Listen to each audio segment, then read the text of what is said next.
Pagkalipas ng 35 days, ito mga kabayan, aking bibisitahin ang aking propagation ng tea plant sa pamamagitan ng ginamitan ko ng rooting powder.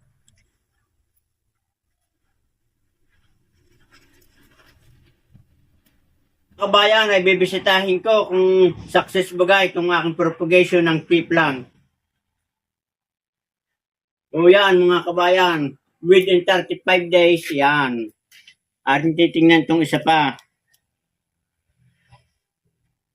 Ayan, mas mabilis umugat itong kabila dahil ito hindi pare-pareho ang pag-ugat.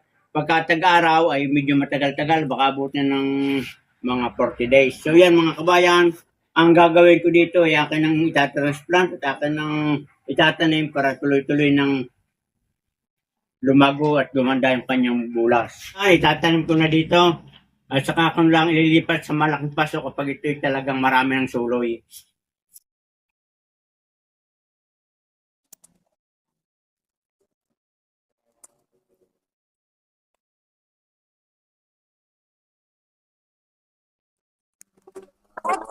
Ito mga kabayan, pagkatapos kong maitanim na sa paso, ngayon naman ay itong gagamitin kong pandilig, itong pinagbabara ng kanyang stem, ito yung may halo pa na rooting powder para mas lalong dumami, tumiba yung kanyang mga ugat.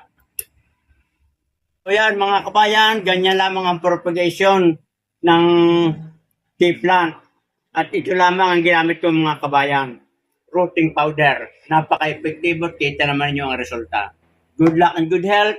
At naway nagustuhan ninyo at bago ako magpaalam sa inyo ay paki-pindot ng heart button, like and share para kayo laging updated sa aking mga video.